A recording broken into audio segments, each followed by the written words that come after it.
Good evening. This is Brown at IF Brown. Hope everyone's doing all right. So tonight we are going to be talking about Arak, Son of Thunder. So Arak, Son of Thunder was a fantasy-based series that DC Comics had put out in the early 80s. And the character was created by the writer Roy Thomas and the artist Ernie Colon. And it was a series that was very reminiscent of Conan the Barbarian. And while Arak was undeniably within the shadow of Conan the Barbarian, he would eventually go on to prove himself, as his own standout character within the fantasy genre of comic books, or the fantasy genre in general.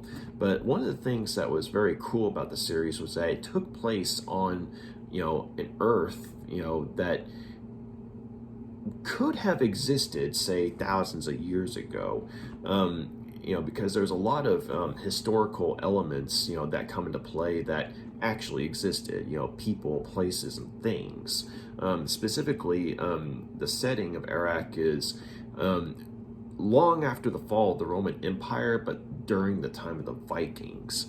And you take that, and then you also throw in monsters and creatures and gods from various folklore and mythology from many different cultures throughout the world, and then you have the presence of magic, and you have a very unique setting. It's it's an Earth that was very much like ours thousands of years ago, but not quite, in the sense that you have fact and fiction sort of blended together.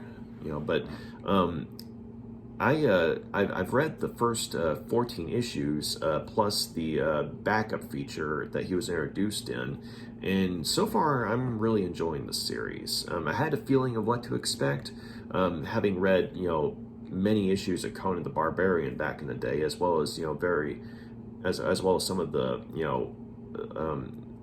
novellas that were based on that character of Conan the Barbarian, but also just a lot of fantasy stories in general kind of prepared me for what I might be getting into with Arak. But at the same time, a lot of my expectations were exceeded, which it's always a plus, not just with me but with anyone really. But anyway, though, Arak first appeared in issue 48 of The Warlord, which was also a really cool series that you ought to check out if you get the chance. Mike Greel, created the character, and it combined fantasy and science fiction. But anyway, yeah, The Warlord. Check the series out. But so issue 48, which was from August of 1981, introduced the character of Arak in a 16-page preview feature.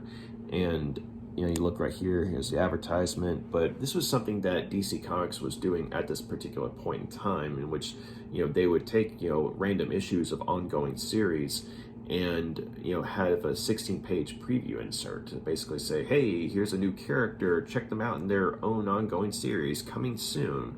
So fast forward to a short time later, September of 1981, and you have, ta-da, issue number 1 of Arak, Son of Thunder. I love this artwork by Ernie Colon. You got a lot going on here. You got sea monsters devouring a Viking crew. You got an evil sorceress summoning the sea monster, and then you got Arak jumping in, trying to kick ass and take names and save what crew members he can. Really good cover art. Ernie Colon was definitely a good artist, for the series. So he was a youth who was found at sea. And it's kind of a case, it's one of those weird cases of what's a Native American doing in the territory of the Vikings? And because, one of the unique things about the character is that he is Native American. And in which, for an ongoing series to have, someone who, was of a different ethnicity, it was, I'm not going to say it was unheard of, but it wasn't something that was done a lot at the time that the series was written. So that definitely made it stand out more, in my opinion. But also, I'm not trying to be politically correct and say the series is great just because there's a character of a different ethnicity, but just it does make the series a little unique, in my opinion, especially for the comics that were being put out at the time. But anyway, though, he's actually the last tribe, the last survivor of a tribe called the Quantaka. That's it. Spelled Quontauka. I had to write it down. But anyway, though, they were wiped out by an old enemy of theirs. It was like it's kind of ambiguous at this point if like they're actually snake men or they're just a snake cult. But so his whole tribe was wiped out by them. And one of the last conversations they had with anyone from his tribe, it alluded to him being the offspring of that tribe's thunder god, which Arak has always had a lot of resentment for, because he's saying, well, hey, if I'm the son of a god, where was my father when his tribe was being slaughtered? And so while he doesn't necessarily disbelieve in the gods or any gods in general, he doesn't carry a lot of favor for them because of what happened to his tribe. But anyway, he's found as a youth by a crew of Vikings, and he's initially taken in as a slave, but he sort of goes on to prove himself, and he learns the ways of the Vikings. He learns how to speak, as a Viking, like a Viking. He learns how to fight like a Viking, and he also manages to make improvements to some of the weapons that they give him. And he has an early version of what would go on to be called a tomahawk, which I thought was a nice touch. But yeah, so this crew of Vikings, they're his. They kind of serve as a surrogate family for him, because there comes a time where he almost serves as an equal amongst them, but not quite an equal though, because he's not like full blood Viking. But he unfortunately that surrogate family is soon wiped out by an evil sorceress by the name of Angelica. And her and her brother are actually princess and prince, respectively, of a place called White Cathay. And they have their own evil, I guess you could say, evil schemes and political machinations that they're involved in, but they're on the run from the ruling parties in their own homeland, but they're trying to amass their own army to retake it. But Arak, though, he's able to survive this first encounter with them, but they're a group. But they're individuals who pop up, on more than one occasion, within the issues of Arak that I've read so far. And there's a lot of bad blood there, considering that they wiped out his surrogate family. So Arak, though, he's on one hand, he's going on, this, mission of vengeance. He's trying to, find a way to, track them down. But he's also, learning more about the world around him, and also more about, himself as well in the grand scheme of things. But along the way, he acquires some friends and or traveling companions. One of which is a wizard by the name of Malazizi. It's actually spelled Malagi.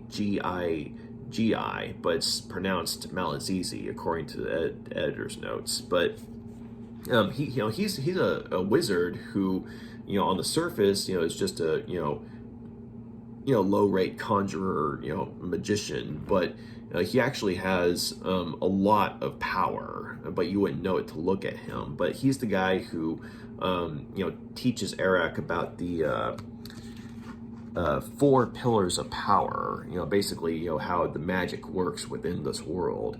You have, the words of power, which are spells, incantations, and gestures. Then you have persons of power. You have sorcerers, wizards.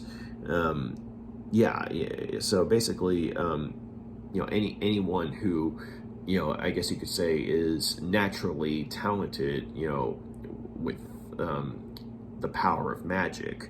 And then you have places of power, which are, either structures or just, natural spots on the earth where power exists. And so, that explains within this world why, some religious sects have, built their buildings on certain places within the world, but they didn't know that necessarily that it was a place of power. But nonetheless, it's like they feel close to their god there.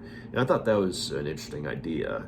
Then you have things of power, talismans, scrolls, weapons, or even beasts. And so, Malazizi, I thought was, I thought that him being the one to explain to Arak, how magic works within the world, was pretty cool. I mean, it was exposition, but it was kind of an organic exposition because it came from someone who actually knew about magic. And Arak was, sort of an enraptured student, with this, if you will, or at least the equivalent thereof, because he's never had much trust, for sorcerers, but he and Malazizi actually end up, helping each other out, and along the way they genuinely become friends. And then the other traveling companion that comes into play is a woman named Valda, the Iron Maiden. Nothing to do with the heavy metal band, but anyway, she first comes in, is introduced in issue 3. Right here, that's her. And she was actually a paladin for, let's see, Carolus Magnus, I hope I'm saying the name right, the king of the Franks. But yeah, she's actually a paladin who is unique amongst her peers because, well, she's a woman and she's a knight. And so there's a lot of it's a very interesting relationship that she and Arak have with one another, in that she's a very beautiful woman, and there's definitely a chemistry there between her and Arak. But at the same time, it's like any time that he tries to initiate something, she rebuffs him because she resents being treated as a woman. Like, she wants to be not necessarily a man, but she just wants to be a knight. And I'm wondering if the people who did Game of Thrones, the book and the TV show, when it came to, say, the character of Brienne of Tarth, I wonder if they got any inspiration from the character of Valda. And that'd be interesting to know. But anyway, I really like the character of Valda because when you had the character of Malazizi giving exposition to Arak about the concept of magic, you have a similar thing going on with Valda, because once they get to the court of Carolus Magnus, she's the one who provides not only Arak but the reader the exposition of, okay, this is who the people are in the king's court, this is what's been going on over the years, this is how the ruling body operates and things like that. So I thought that was a nice touch too. So you have sorcery, and then you have politics being explained by two different people who are I guess you could say experts within those fields. Now granted, Valda is definitely more of a warrior than politician, but because she's close to the king's circle, when it comes to politics, she knows what she's talking about. But before I forget, this is the issue where Malazizi made his first appearance. he's not on the cover, but I just thought I'd show you here. But yeah. Anyway, though, so yeah, so I mean, these characters are introduced here, and you have a lot of characters come in who have an impact on Arak's journey. Whether it be one-shot characters or characters who appear in multiple issues, but at the same time, each character stands out in the sense that Arak learns something from them, or they serve as either say like an obstacle in his journey, or they even serve as say a guide in his journey in some way. And it really just felt like life in a way, in the sense that some people you meet you learn something from. Actually, I should say, I mean, you learn something from just about everyone, but in this case it's like, okay, it's a harsh lesson or it's a happy lesson, but I mean, there's not much, say, happiness within this particular setting, but I hope I'm making some sense. But yeah, so so the characters really stood out, and Arak and Malazizi and Valda. I mean, the three of them made a very good traveling group. And so when Malazizi is unfortunately kidnapped by demons in the service of Angelica, that's a very unfortunate turn of events, because one, I myself personally grew to really like his character, and his sort of surrogate father like relationship they had with Arak, but also because he was a very close friend and companion to Valda and Arak, and so the two of them end up having to try and find him, and so you got this sort of journey that combines a rescue and revenge, because Arak's trying to find Angelica, because I mean, he's aware of her schemes and how she's planning to usurp the royal power that Magnus, the king of the Franks, has, so that she and her brother can overthrow the ruling bodies of white. Let's see how I say it. Yeah, White Cathay. Sorry, I had to write down a lot of the names and places of this series. There's a lot to keep track of. But anyway, though, so Arak's still trying to hunt down Angelica for revenge for her essentially killing his initial surrogate family, the Vikings that raised him. But also he's trying to find her because of some of the clues that she indirectly gave him to say his true nature, say with magic and what have you. But also because of his friendship with Valda and Malazizi, she's threatening to take over. I guess you could say she's threatened to turn the civilized world on its head. And the king of the Franks is sort of like, I guess you could say, the centerpiece of the civilized world at this point, in the sense that he's trying to keep things from going upside down, and chaos from having too strong of a grip. And so because of what Angelica's wanted to do, that very well could be that could all come to an end. What with her abilities and her connections and what have you. Plus, you have all these other threats. You have enemy tribes, enemy nations, threatening to attack the civilized world any day. And then you have, of course, monsters that follow their own agenda. And so it's a very uncertain setting, for Arak. And so on one hand, you've got this revenge quest. And then on the other hand, you have this rescue mission, because, he and Valda are trying to save Malazizi. And then you have this, gradual journey, that,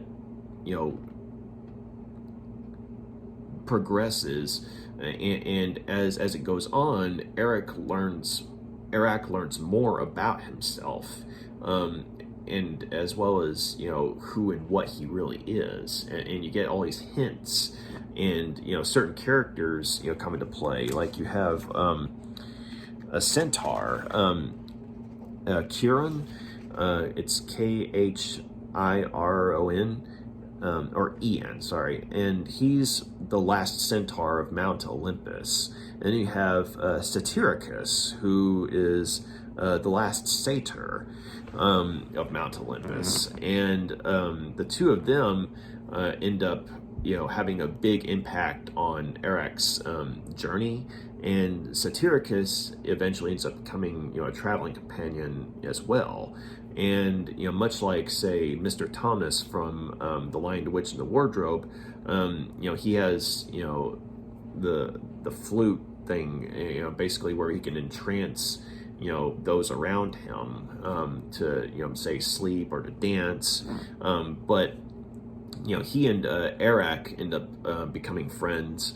And Arak and Satyricus actually promised. Sorry, I have to look at it again. Chiron, that he would, try and protect Arak in his journey.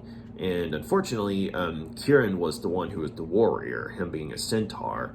And Satyricus, being a satyr, he's not a fighter, he's not a warrior. But nonetheless, he is going to try and look out for Arak in his journey, even though he's not exactly courageous at heart. So it's a rather interesting, dynamic that's, constantly shifting here in terms of the main characters. I mean, you have Arak, but at the same time, though, I mean, you have, Malazizi, who's kidnapped by demons, and then you have Valda, who is eventually, kidnapped by, a rogue army, and so it's one of those settings where no one's safe, and you get a new companion when you least expect it. And in this case, I mean, it's not every day you have a satyr as your traveling companion, but so I did like that uncertainty that the series has so far, at least in terms of okay, there just when you're thinking that there's a set group of characters that you can rely on, something happens to them, with the exception of Arak. And so,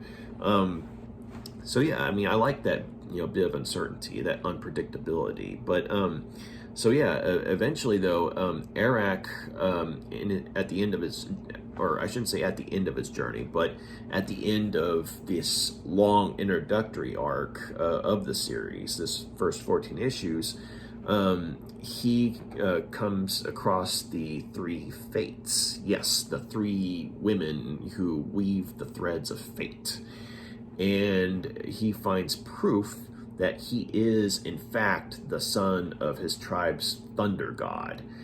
And, at that point, one of the things I really liked about that particular story is that, one of the things that, was kind of like an ongoing theme is, the theme for, identity, or the search for identity, if you will. Questioning one's place in the grand scheme of things, or, do we really have a destiny? I mean, there's a lot of heavy themes, that come into play within this series, from what I've read so far. And it really made me think of the first Conan the Barbarian movie, the one with Arnold Schwarzenegger and James Earl Jones as Thulsa Doom, in the sense that there's a lot of, the idea of, making your own destiny. Like, I mean, yes, you have, a past that's, shaped you, but you make your own place in the world. And so even though Arak is being confronted with proof that he has a destiny, that the gods have some plan for him, he refuses, to let them play, with his life, if you will. And, he literally takes his thread, of fate and cuts it. And, I mean, it's a very chilling moment. I mean, especially if you're thinking about the philosophical ramifications of it. But it's something that shakes the three fates themselves. And so there was already kind of a conflict there because, he and one of the three fates had, sort of, become intimate, if you will. And it's one of those deals where you just kind of accept it, for how it happens. It's like it had been a long time since, she had, seen someone from the outside, and let alone someone who was, willing to, try and, literally, find their destiny physically, like to make the journey. And, the two of them ended up making a connection in a brief amount of time. And so it's like you already have a conflict there, because she's not supposed to do that.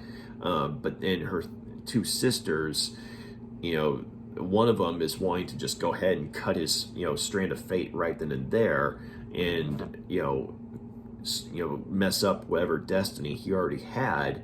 But then the other sister, the one who actually, weaves the threads of fate, she's, is trying to say, hey, we can't just, be rash about this. And so, basically, he already had destiny, but they've got their own, schemes going, because he literally kind of just wandered into their territory. And so at that point, though, he literally just cuts the strand of fate, his own strand of fate. And at that point, that's when, his father interferes, if you will. The lightning strikes. And that's when the three fates are saying, okay, you've got your own destiny going here, like it or not, and we can't mess with that. We're not going to mess with that. We'll continue to weave your story, but we're not going to, make your fate. And so at this point, Arak is, transformed on some level.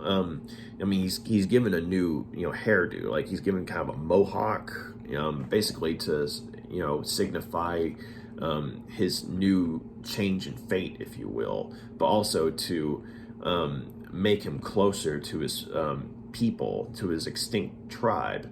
Because, for a while, he was, serving as Arak the Viking, and, Arak, say the Wanderer, Arak the Adventurer. But, now, he's going to walk the earth as Arak of the Quintaka. And so he's going to continue his journey to try and rescue his friends with sorry, I have to look at this again. With Satyricus at his side, and hopefully I'm pretty sure he'll find Valda, because I have the whole series, and she's prominently featured on quite a few covers. So I know he finds her, but I'm really hoping that he finds Malazizi, because I really liked his character. And, it's one of those deals where it's like, I mean, yeah, fictional character, but I really hope they, he doesn't get killed, or they get to him in time, that kind of thing. But yeah, so this is actually so far it's a pretty cool series. I'm really enjoying it. The writing's good, the artwork's good. It flows at a good pace, and it's one of those deals where anyone can die, it seems like, which it has a bit of gritty realism to it. Or I should say adds a bit of gritty realism to it, even though it's a fantasy setting. So just because it's fantasy, it doesn't mean it's all sunshine and rainbows. I mean, there are threats, there's danger. It's not a safe world, and so that makes the journey that much more suspenseful. But yeah, so even though there are gods and monsters, within the setting, though, in sorcerers, there's a very human element to it, though, because I think we've all, tried to find our place in the world, and a lot of us, myself included, are still trying to find our place. And so it's a theme that really resonates with, a lot of people, and myself included. And so, you know, if that's the kind of stuff that you like, or if you like that very human element within your comic books, you know, whatever the genre is, I think that you know, it would be a good idea to look into checking out Arak Sun of Thunder, at the very least, you know, the first 14 issues, because that's all I've read so far, plus the backup feature he was introduced in. But yeah, I'm really enjoying it. Yeah, I'm going to go ahead and give you know, this introductory arc, the first 14 issues plus the, you know, backup feature he was introduced in, 4 out of 5 stars. It's a pretty good series so far. So as a little bonus, I'll go ahead and show you all the cover art of the 14 issues. Or so I've already shown you all this, where he made his first appearance. You know, Warlord number 48. So this is issue 1 again. Once again, love that cover art.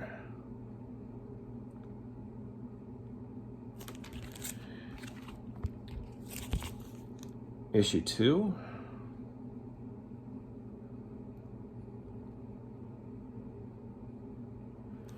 And by the way, the knights that are on the cover here, it turns out they're, you know, literally just suits of armor. I mean, like, there's no skin, nothing. They're just, you know, you take the helmet off, there's nothing there.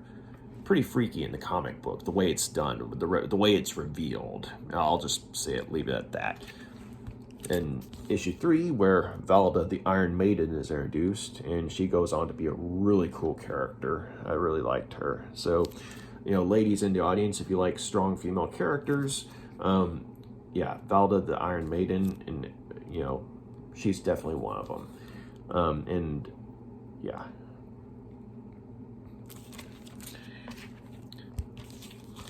Issue 4. And yes, there is in fact a demonic tree that attacks, you know, the main characters in this book. And it's a pretty brutal fight. That's all I'm going to say. Make your poltergeist jokes.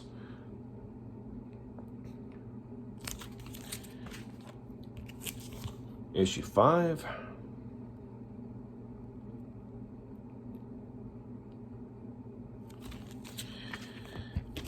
Issue 6.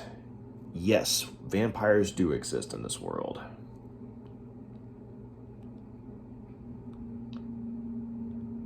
But vampires in the snow. That's another thing. 30 Days a Night. I wonder if maybe, you know, the people who did 30 Days a Night, you know, maybe, you know, at some point, you know, they had looked at this issue of Arak, and I don't know, maybe they read it when they were a kid or something, and I don't know, maybe they just kind of, you know, put 2 and 2 together, vampires and snow. But I don't know. I like to think so anyway. But yeah, vampires in the snow. Issue 7.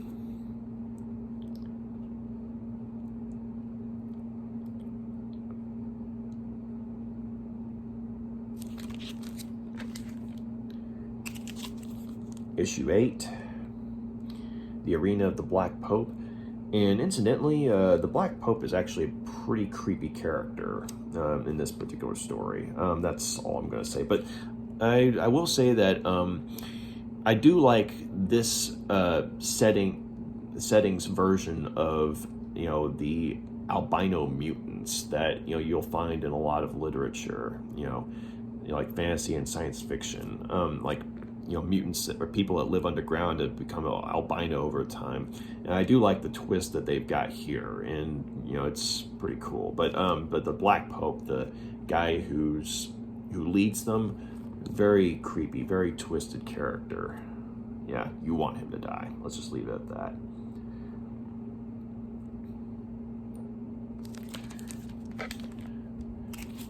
Issue 9.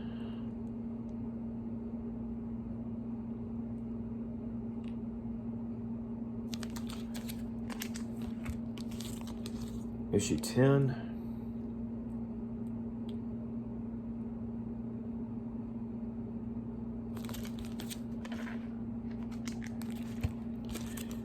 Issue 11. And yes, the harpies are here too. And they're pretty spooky in this one. like in this particular book, though, you know, just the way the art's done, you know, the way the harpies look. I mean, it's you know, both erotic and terrifying at the same time. I'll see if I can find it real quick.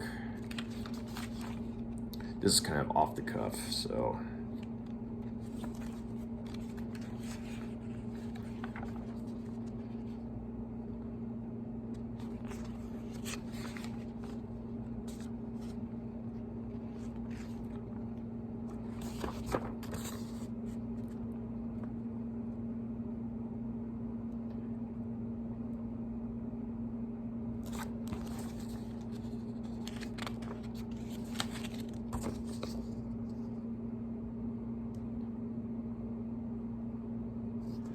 But yeah, the harpies are very dangerous in this one.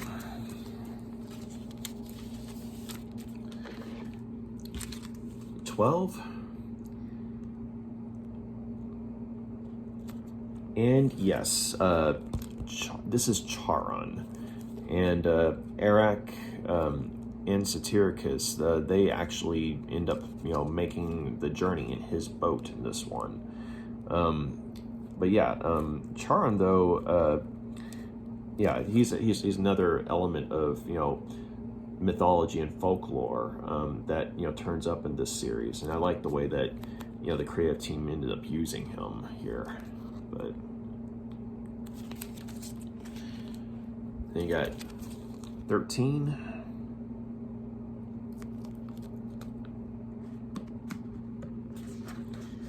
And this particular monster on the cover here is actually called it's actually called, let's see, a Ker, I think. It's a K-E-R, but they're basically they're messengers of death. You know, I guess you could say like demonic messengers of death, and supposedly, you know, for every, you know, person in the world, a Ker, you know, is assigned to one of them. Like they basically, you know, take your souls to wherever they're going to go. I'm not I need to do my research. I don't know if they're based on like a certain amount of folklore, or if they're just, you know, created for this comic book. But, you know, that was one of the things that came into play of, okay, you know, in the grand scheme of things, you know, what's our place? You know, our souls ultimately subject to these, you know, demonic winged things after we die? I mean, you know, do they decide where we go? I mean, you know, stuff like that. I mean, it's pretty spooky. I mean, just from a philosophical standpoint, I mean, it makes for great storytelling, but, you know, you think about it, you're like, you know, what happens to us after we die? How do we know? You know, that kind of thing. But yeah, so for a little, you know, comic book from the 80s, I mean, pretty good job for, you know, making you think about that. You know, especially with, you know, a character that looks as, you know, I guess you could say, you know, dramatic as this. But, and then last but not least, issue 14. This is where the game changer came in. But they're the three fates.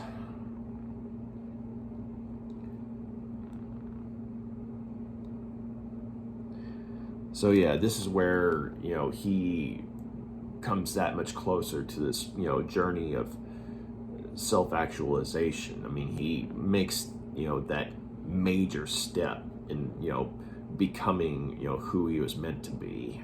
So, so yeah, issue 14, it was definitely, you know, a good, you know, concluding issue to the introductory arc, and I'm really looking forward to, you know, checking out, you know, the rest of the series. But yeah, so that was my take on Arak Sun of Thunder so far. Y'all got any questions, comments, let me know. Y'all like what you see here, please hit that like button and subscribe. You got anything to say, any feedback, input, I'm all ears. But I hope y'all enjoyed the review. Y'all have a good night. Bye.